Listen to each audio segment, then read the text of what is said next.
한번 따라해 보겠습니다. 세상을 이기는 주님의 평안. 한 주인에게 두 마리의 개가 있었습니다. 한 마리는 다리가 길고 날렵하고 다른 한 마리는 입이 크고 힘이 센 개로 두 마리가 서로 싸우면 누가 승자가 되겠습니까? 한국에 갔다 온 저의 질문입니다. 제가 답을 배워왔는데요. 주인이 더 좋아하는 개가 승자가 된다고 합니다. 왜냐하면 주인이 반드시 편들고 또 지켜주기 때문이라는 것이죠. 우리의 인생도 주인이신 전지전능하신 하나님께서 나를 편들어 주시고 또 나를 지켜주시면 우리는 어떠한 상황 속에서도 평안을 누리게 되고 반드시 역전승을 이루게 될 줄로 믿습니다. 한 어머니에게서 태어난 쌍둥이 에서와 야곱. 사실 에서는 육신적으로 힘도 강하고 세상적으로 뛰어난 사람이지만 그러나 야곱을 하나님이 더 사랑하여 편들어 주시니까 결국은 야곱이 믿음의 조상이 되는 역전승의 평안과 승리를 누리게 되었습니다. 요셉은 형들에게조차 미움을 받고 버림을 받아서 애굽의 종이 되었고 누명을 쓰고 감옥살이도 했지만 그러나 하나님이 요셉을 편들어 주시고 지켜주시니까 애굽의 국무총리가 되고 나라와 열방을 살리는 복 있는 승리자가 되었습니다. 소년 다윗도 하나님이 기름 부으시니까 왕인 사울이 아무리 괴롭혀도 결국은 역전승을 이루게 되고 이스라엘의 남북을 통일하는 위대한 왕이 되었습니다. 다니엘이나 에스더도 먼 이방 나라의 포로로 잡혀간 힘없는 이민자에 불과했지만 그러나 하나님이 편들어 주시고 하나님이 지켜주시니까 승리와 평안을 누릴 수 있었습니다. 여러분, 국가들을 보아도 석유와 같은 자원이 많은 나라나 자연 조건, 기후가 좋은 나라가 선진국이 아니라 오히려 열악한 환경과 조건이라도 하나님의 복음을 받아들여서 하나님을 예배하고 하나님과 한편이 되는 나라들이 선진국이 되는 것 아니겠습니까? 하나님은 상황과 조건보다 또는 문제와 대적보다 크신 분이기 때문에 하나님과 같은 편이 되어지고 또 하나님이 지켜주시면 우리 모두에게도 승리와 평안이 임하게 되는 줄로 믿습니다. 저는 오늘 세상을 이기는 주님의 평안이라는 제목으로 정말 혼란이 가득하고 예측할 수 없는 상황들이 계속 일어나는 이 마지막 시대를 어떻게 살아갈 것인지 세 가지 은혜를 함께 나누고자 합니다. 첫째로 세상에서는 모두가 환난을 당한다는 것을 꼭 알고 기억해야 됩니다. 세상에서는 우리 모두가 다 무엇을 당한다고요? 환난을 당한다라는 것을 알고 기억해야 됩니다. 오늘 우리가 읽었던 본문에서 예수님께서는 세상에서는 너희가 환난을 당하나라고 말씀하십니다. 사실 환난, 고난이라는 것은 세상을 사는 누구에게는 오고 또 누구에게는 오지 않는 그런 일들이 아니라는 말이죠. 그래서 예수님께서는 혹시 환난을 당할지도 모르겠다거나 아니면 안 당할 수도 있을 것이다 라고 말씀하지 않고 다 환난을 당한다라고 확증하여 말씀하십니다. 그것은 바로 아담과 하와 첫사람이 하나님의 말씀을 불순종하고 타락하였기 때문에 그 이후로 사람이 살아가는 세상은 어쩔 수 없이 가난과 저주, 질병, 그리고 다툼과 분쟁, 미움, 전쟁, 살인, 그리고 사망이 다가오는 삶이 되었기 때문입니다. 분명히 이 시대를 살아가고 있는 저와 여러분에게는 고난과 환난을 없애야 하는 책임과 의무가 있습니다. 우리의 다음 세대를 위해, 사회적인 약자를 위해서, 억울하게 고통당하는 사람들을 위해서 우리들이 해야 할 일들을 마땅히 해야 할 것입니다. 또 우리 주변을 바라보면 여러 가지로 세상을 바꾸어 보려고 애를 쓰는 사람들도 많이 있음을 알 수 있습니다. 하지만 여러분, 이제까지 그런 사람들에 의해서 변화된 세상이 있었다고 생각하십니까? 정직하게 얘기하면 없습니다. 전혀 그런 분들의 영향이 없을 수는 없겠지만 여전히 세상에서는 환난이 있고 사람들은 환난을 당하고 있습니다. 즉 용기와 정의감의 사람에 의해서 세상은 다 변할 수 없는 곳이기 때문에 언제나 어디에서나 환난은 있다는 사실을 깨닫게 되시기를 바랍니다. 여러분, 하기 싫은 일이 뭐예요? 내 생각을 뛰어넘는 일이고, 갑작스러운 일은 나의 수준을 뛰어넘는 것입니다. 만약에 여러분, 내가 하고 싶은 것만 하고 할 수 있는 것만 하겠다고 한다면 그런 인생은 자기 뜻에 묶여진 인생, 즉 좁은 인생이고 얕은 인생이 될 수밖에 없는 것 아니겠습니까? 그래서 여러분, 정말 좋은 인생이 되려면, 정말로 하나님이 기뻐하는 인물이 되려면 환난이 없음으로 인하여 이루어지는 것이 아니라 오히려 환난을 통해서 내가 원하지 않는 일도 행하고 갑작스럽게 생기는 일도 행하는, 나의 수준을 뛰어넘고 내 틀을 뛰어넘는 삶을 통하여 진짜 인물이 만들어진다는 것을 믿게 되시기를 바랍니다. 그럼 중요한 건 이거예요.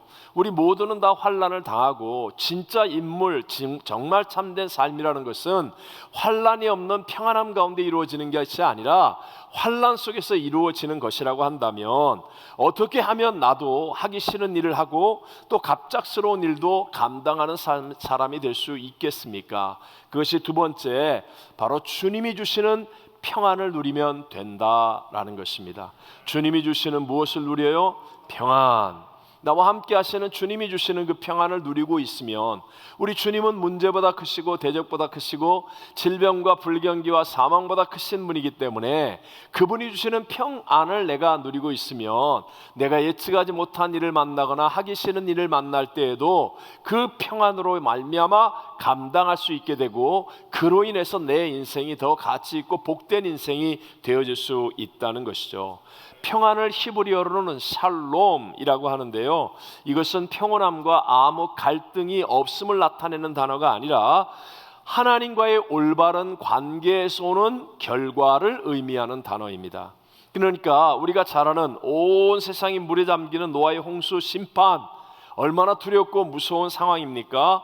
방주 바깥 세상은 비바람이 치고 물결이 일렁거리고 있는데, 그러나 하나님의 약속의 말씀을 따라 방주 안에 들어와 있는 노아의 8 식구들은 그 하나님의 약속의 말씀을 붙들고 있으므로 평안할 수 있는 것, 이것을 바로 샬롬, 하나님이 말씀하는 평안이라고 얘기합니다. 골리앗 앞에 서 있는 다윗, 사울 왕과 그리고 다윗의 형들과 모든 이스라엘 군사들은 골리앗을 바라보며 두려워하고 떨고 있는데, 난리가 일어나고 있는데, 그러나 다윗은 그 상황 속에서도 하나님과의 확실한 관계 때문에 문제보다 대적보다 크신 하나님 주시는 평안이 안에 있음으로 말미암아 두려워하지 않고 만군의 야훼 하나님의 이름으로 내가 너를 친다라고 하며 승리를 만들어낼 수 있는 것, 이것을 샬롬, 평안이라고 말하는 것입니다. 오늘 본문에서 예수님께서는요, 세상에서 환난을 당할 제자들에게 너희로 내 안에서 평안을 누리게 하려 함이라 라고 말씀하십니다. 그리고 이 약속의 말씀대로 예수님의 제자들은 분명히 핍박과 고난을 당하고 환난을 만났음에도 불구하고 예수 그리스도 안에서의 평안을 누리며 성령의 충만함을 받고 그리고 승리자가 되어졌다는 것이죠. 여러분, 히브리서 13장 8절 말씀 우리 다 알죠? 다 같이 읽어볼까요? 예수 그리스도는 어제나 오늘이나 영원토록 동일하시니라. 그때 그 제자들에게 약속하신 그 예수님은 오늘 예배하는 저와 여러분에게도 동일하게 약속하고 계신 예수님인 줄로 믿습니다. 예수님이 우리에게 주시는 평안은 우리 모두에게 하시는 약속의 말씀이고, 누구든지 예수 그리스도와 동행하면, 그러면 상황과 환경과 조건을 이길 수 있는 주님이 주시는 평안을 누릴 수 있게 된다는 것입니다. 여기에 중요한 한 가지, 주님과의 동행이 이루어지려면 동행은요 반드시 순종을 통해서 이루어지는 것임을 알아야 합니다. 동행은 무엇을 통해 이루어진다고요? 순종을 통해서. 예를 들어 한 팀이 동행하거나 한 공동체가 동행하거나 우리가 늘 체험하는 한 가정이 동행하는 것은 당연한 일인데, 그 동행이 깨어질 때는 언제입니까? 순종이 안 될 때, 법을 어기게 될 때 동행은 깨어집니다. 만약에 하나님이 주신 부부의 약속을 순종하고 자녀가 부모를 주 안에서 순종하면 어떤 형편, 어떤 조건, 어떤 문제를 만난다 할지라도 동행은 이루어진다는 것이죠. 마찬가지로 저와 여러분의 일상의 삶 속에서 우리가 만약에 주님의 말씀을 순종하는 삶을 살아가게 되어지면, 그러면 남들이 볼 때는 오히려 하나님 말씀을 순종하는 이상한 사람, 또는 왕따를 당할 사람, 세상과 어울리지 못하는 사람처럼 잠깐은 보여질지 모르지만, 그러나 그 말씀을 순종함을 통하여 누구와의 동행이 이루어져요? 주님과의 동행이 이루어지는 거예요.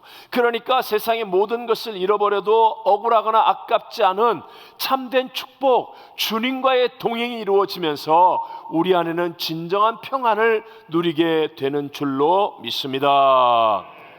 반대로 신앙생활을 어리석게 하는 사람들은 어떤 사람입니까? 그 사람들은요, 거칠해 또는 구호 아니면 각오만 뜨겁게 하는 사람이에요.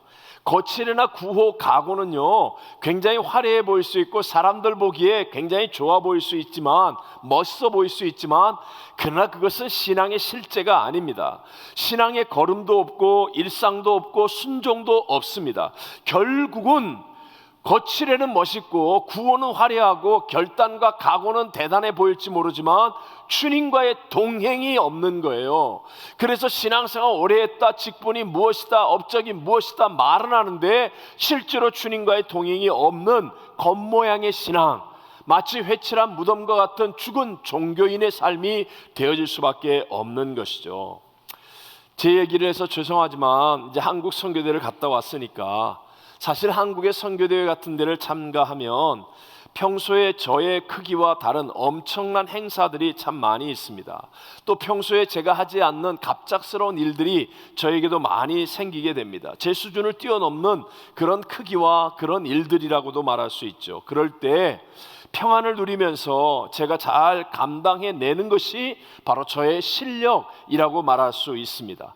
제가 약 35년 정도 이런 선교대회를 참석하면서 저의 이 실력을 위해서 가장 중요하게 생각하는 것이 있습니다. 그것은 바로 저의 영적인 루틴을 지키는 거예요. 영적인 루틴을 지키는 것. 이 영적인 루틴이라는 것은 저에게 있어서 아주 작은 일입니다. 아침에 일어나서 먼저 하나님을 찾고 성경을 읽고, 그리고 저는 교회 바로 길 건너편 호텔에 있으니까 교회 가서 기도하고, 이런 아주 쉽고 간단하고 작은 일, 특히 이번부터는 제가 굳이 일기장까지 들고 와서 성령 동행 일기를 매일 쓰는 것입니다. 그것은 그렇게 어려운 일이 아닙니다. 그리고 여의도 순복음교회에서 정하는 모든 순서에 제가 순종하여 몸으로 행하는 거예요. 이런 작은 일들을 제가 행동으로 행하면, 그러면요 조금 힘이 들지는 몰라 보여도 주님과의 동행이 이루어지는 거예요. 주님과의 동행이 이루어지면, 그러면 내가 예측하지 못하는 일들이 생기고 내 수준을 뛰어넘는 하고 싶지 않은 일들이 내게 다가온다 할지라도 놀랍게도 제 안에는 주님의 평안이 넘쳐나서 능히 감당할 수 있고 하나님이 주시는 승리를 누리게 되는 줄로 믿습니다. 이것은 우리들 일상의 삶에서도 마찬가지입니다. 여러분의 신앙을 사람들에게 보여주기 위한 거칠애 또는 구호 아니면 어떤 각오, 요란한 각오, 나 앞으로 이렇게 할 거야, 그런 말 할 필요 없어요. 그냥 하면 되는 거예요. 중요한 건 여러분들이 할 수 있는 작은 일을 하나님의 말씀을 순종하여 행동하는 것이 중요합니다. 매일 성경을 읽고 주어진 시간에 기도하고, 그리고 전도와 선교하며 예배에 순종하고, 내가 할 수 있는 그 작은 일을 순종하면, 그럼 반드시 주님의 동행이 내게 이루어지게 되어지고, 그러면 주님이 주시는 평안으로 말미암아 내가 예측하지 못하는 일, 내가 감당하기 어려운 일들을 만날진다 할지라도 내 안에 계신 주님의 동행으로 인하여 평안을 누리며 승리자가 되어질 줄로 믿습니다. 어떤 경우에라도 여러분, 하나님 우선의 삶을 순종하여 습관을 만드는 겁니다. 매일매일 여러분의 삶 속에 몸으로 행하여 습관을 만들어내는 것입니다. 그러면 여러분의 삶에도 하나님 주님과의 동행으로 말미암은 평안을 누리게 되어지는 것이죠. 자, 그럼 제가 마지막으로요, 거칠애 또는 뭐 구호 아니면 각오 이런 것들이 아닌, 사람에게 보여지고 또는 그냥 이렇게 나타나는 이런 것들이 아닌, 정말 보이지 않지만 주님과의 동행으로 평안을 누릴 수가 있겠습니까? 그렇게 하려면 마지막 세 번째, 예수님의 승리를 믿는 것입니다. 자, 예수님의 승리를 어떻게 하면 된다고요? 믿으면 됩니다. 믿으면 됩니다. 제가 이 믿으면 된다는 말을 설명하기 위해서 여러분, 대한민국의 광복절이 몇 월 며칠입니까? 8월 15일입니다. 1945년 8월 6일 히로시마에, 8월 9일 나가사키에 원자폭탄이 투하되고, 그리고 8월 15일 정오에 일본 히로히토 천황이 항복 방송을 함으로 대한민국이 광복을 맞이하게 된 거예요. 그런데 여러분, 그날 실제로 우리 대한민국의 거리는 조용했습니다. 여전히 일본군은 무장해제하지 않았었고요, 조선 총독부와 함께 계속해서 조선인을 위협했습니다. 일본 순사들은 그대로 있었고 아무것도 달라진 것이 없어 보였습니다. 여러분이 보는 대한민국 만세하는 사진들 있죠? 그건 8월 15일 날 찍은 거 아니에요. 그날은 그냥 조용했어요. 일본군과 그리고 경찰들이 무장을 해제하게 된 것은 9월 9일 미군이 주둔하면서부터 이루어진 일이었으니까, 그러니까 막상 8월 15일 분명히 해방이 되었는데도 불구하고 그것을 누리느냐 못 누리냐의 문제는 믿음의 문제였습니다. 믿는 자는 누렸고, 일본이 항복했다, 나는 믿는다, 방송에서 나온 것을 믿는다, 일본이 항복했다는 것을 믿는다, 우리는 해방이었다, 믿는 자는 누리는 것이고, 믿지 않는 자는 해방이 되었음에도 불구하고 아무것도 누릴 수 없었다는 것이에요. 오늘도 마찬가지입니다. 때로는 우리에게 거친 환난이 생기거나 거센 문제가 우리에게 다가오면 예수님 승리하셨음에도 불구하고 그것을 믿기 어려울 때가 많이 있습니다. 그래서 우리 주님께서는 우리에게 담대하라고 말씀하는 거예요. 담대하라, 내가 세상을 이기었노라. 여러분, 담대하게 믿게 되시기를 바랍니다. 우리의 일상의 삶 속에서, 개개인의 삶에서도요, 예기치 못한 문제를 당하거나 거센 환난이 우리에게 다가오면 믿음을 놓치기가 쉬운 것이 사실입니다. 그럴수록 여러분 담대하게 되시기를 바랍니다. 성경에 기록된 말씀이라면 내가 할 수 있는 일은 딱 하나예요. 믿느냐 믿지 않느냐, 이거예요. 성경에 기록된 말씀은 나는 어떤 상황, 어떤 조건 속에서 나는 그대로 될 것을 믿습니다, 이것만이 남는 거예요. 이걸 붙잡으면, 믿음을 붙잡으면, 그러면 우리의 삶이 변화가 일어나는 겁니다. 저와 여러분이 먼저 해야 될 일은 노력이 아니에요. 믿음입니다. 여러분, 노력이 아니라 믿음입니다. 자, 우리 다 잘 아는 바울은 원래 아시아의 복음을 전하려고 애를 썼지만 성령이 막으셨죠. 비두니아에 가서 복음을 전하려고 했는데도 예수의 영이 막습니다. 그리고 마게도냐 사람이 기도 중 환상이 나타나 나를 와서 도우라라고 하니까 바울이 순종하여서 드로아에 가서 배를 타고 유럽의 관문인 마게도냐 빌립보로 가게 됩니다. 그런데 그 빌립보에서 복음을 전할 때 엄청난 핍박을 받죠. 붙잡혀서 감옥에 가고 매를 맞아서 온몸이 피투성이가 되고 손발에 착고가 차인 채 깊은 감옥 속에 갑니다. 그때 바울은요, 아니 내가 아시아에서 복음을 전하려고 했는데 못하게 한 분 하나님이 아니십니까? 내가 하나님 순종해서 여기 와서 복음을 전하는데 아니 도대체 이렇게 매 맞고 감옥에 갇히고 이렇게 하시면 어떻게 합니까? 난 도무지 못하겠습니다, 나 이제 포기하겠습니다 라고 하지 않았다는 거예요. 라고 하지 않고 하나님을 믿었다는 겁니다. 하나님은 이것조차도 합력하여 선을 이루시는 하나님이라는 사실을 믿었다는 거예요. 그래서 그 믿음을 가지고 감옥 안에서 피투성이가 된 채 손발이 착고에 차여 있는데도 불구하고 불평하거나 원망하지 않고 하나님을 찬송합니다. 감옥에는 모든 죄수들이 다 들을 만큼 기도합니다. 그러니까 믿음이에요. 바울이 한 것은 다른 어떤 것도 없어요. 뇌물을 쓰거나 인맥을 동원하거나 인간적인 수단과 방법으로 무엇을 행한 것이 아니라 믿는 겁니다. 하나님은 어떤 경우에도 합력하여 선을 이루시고 나에게 평안을 주시고 승리를 주신다고 믿는 거예요. 그랬더니 하나님이 지진을 일으켜 옥토의 문이 열려 감옥 문이 열려지고 착고가 풀려지고 빌립보 간수장이 주 예수를 믿으라 그리하면 너와 내 집이 구원을 얻으리라는 복음을 듣고 유럽의 복음화의 문이 열려지게 되고 바울이 바울 되어지는 위대한 새 역사가 일어나게 된 줄로 믿습니다. 우리도 마찬가지예요. 노력이 아니라 믿음입니다. 여러분, 저와 여러분이 이를 악물고 결단하고 노력해서 된다면 예수님 뭐하러 이 땅에 오셨습니까? 예수님 왜 십자가에 죽어야 했습니까? 저와 여러분에게는요 1%의 가능성도 없습니다. 0.0001%의 가능성도 없기 때문에 하나님께서 예수 그리스도를 이 땅에 보내시고 그분이 십자가에서 다 이뤘다 하시고 믿는 자가 되라고 말하는 거예요. 믿으면 그러면 내가 할 수 없는 하나님의 역사들이 우리의 삶을 통하여 일어나게 되는 것입니다. 저는 어렸을 때부터 교회를 참 열심히 하는 편이었어요. 그러나 믿음이 아니라 저의 결심과 의지 때문이었습니다. 유일하게 학창시절에 여학생을 만날 수 있는 것이 교회였어요. 그러니까 여학생들이 있으면 거의 발이 안 보여. 막 교회에서 막 2일 저일 막 그냥 5만 일 정말 열심히 했습니다. 제가 지금 돌이켜 생각해도 그때 목사님 장로님들이 칭찬한 정도를 넘어서 야, 내가 그때 진짜 열심히 했구나. 그런데 여러분, 내가 열심히 하니까 기쁨이 없는 거예요. 여학생들이 없으면 일이 하고 싶지 않은 거예요. 인생의 변화가 안 일어납니다. 하나님을 만날 길이 없어요. 내 삶에 열매가 맺어지지 않습니다. 그렇다고 천국과 지옥이라고 하는 이 어마어마한 문제는 분명히 내 앞에 있는 것 같은데, 그래서 교회를 포기할 수는 없고 정말 괴롭게 고민하고 갈등하고 있던 제게 주님께서 갈라디아서 2장 20절의 말씀으로 찾아오셨어요. 한번 같이 읽어볼까요?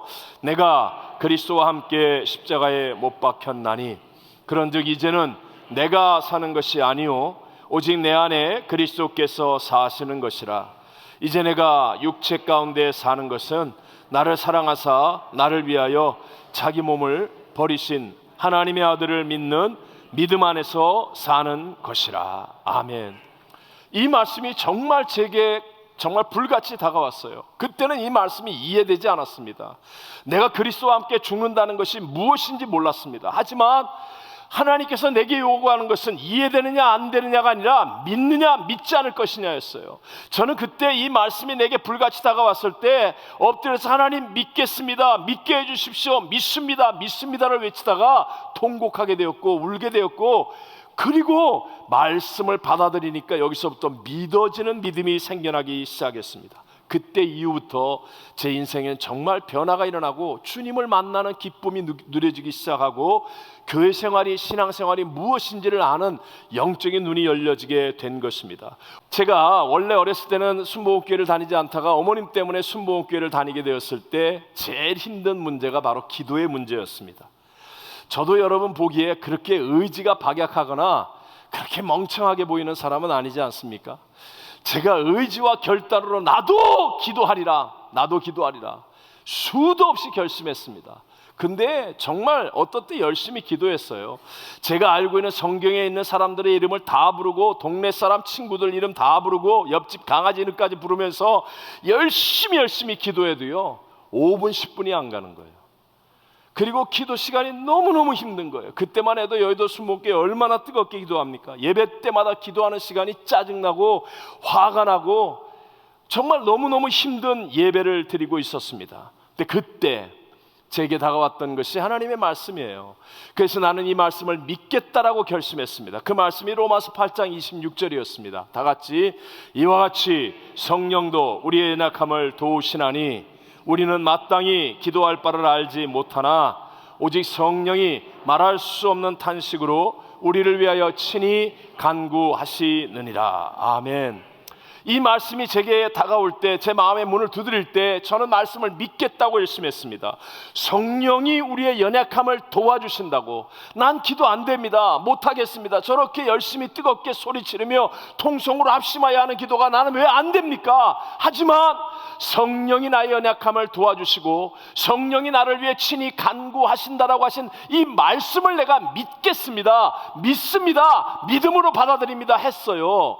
그랬더니 그렇다고 뭐 금방 방언이 터지고 기도가 잘 그러지 않았어요. 하지만 내가 그 말씀을 받아들이고 믿습니다라고 했던 어느 날, 언제인지는 정확하지 않지만 갑자기 기도 속에 내가 하는 기도가 아닌 성령이 하는 기도가 터지기 시작했습니다. 방언이 터지고 기도를 하는데 저희 형님 목사님과 함께 기도를 하는데요, 제 생각에는 한 5분 10분 한 것 같은데 근데 3시간 넘었고 4시간째 기도하고 있는 거예요.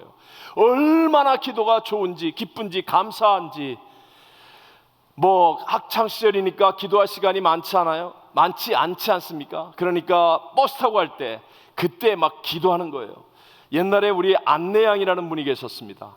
버스마다 10,000원이라서 안내양이라는 분이 막 사람을 밀어넣는 거예요. 콩나물 시루짝처럼 막 밀어넣고 그냥 땅땅 치면서 오라이 그러면 그냥 버스가 가고 막 그런 차를 타고 가는데 너무너무 기도가 좋은 거예요. 그래서 버스를 손잡이를 붙잡고 입을 막고 막 기도를 하는데요, 갑자기 막 내 주변이 천국 같아. 천국 같아. 그 많은 버스가 너무너무 편안하고 화평하고 그래서 눈을 떠보니까 사람들이 다 내 주변에 도망가요. 내가 미친놈인 줄 알고 방언으로 막 이러고, 난 맨 처음에 작은 소리로 한다고 했는데 하다 보니까 나도 모르게 더 커졌는지 사람들이 다 미친놈인 줄 알고 내 주변에서 막 그 좁은 버스 안에서 막 도망가는 거예요. 얼마나 천국 같은지. 어쨌든 간에 제가 왜 굳이 이런 얘기를 하느냐, 여러분 내 힘으로 하는 게 아니에요. 내 힘으로 하는 건 오래가지 않아요. 먼저 믿는 겁니다. 우리의 가정의 변화, 자녀의 변화, 내 인생의 변화, 육신의 질병의 치료, 하나님 주시는 약속의 축복을 누리는 것, 내 노력으로 교회 와가지고 조금 몇 가지 감동받아서 조금 더 열심히 살아서 그렇게 해서 이루어지는 게 아닙니다.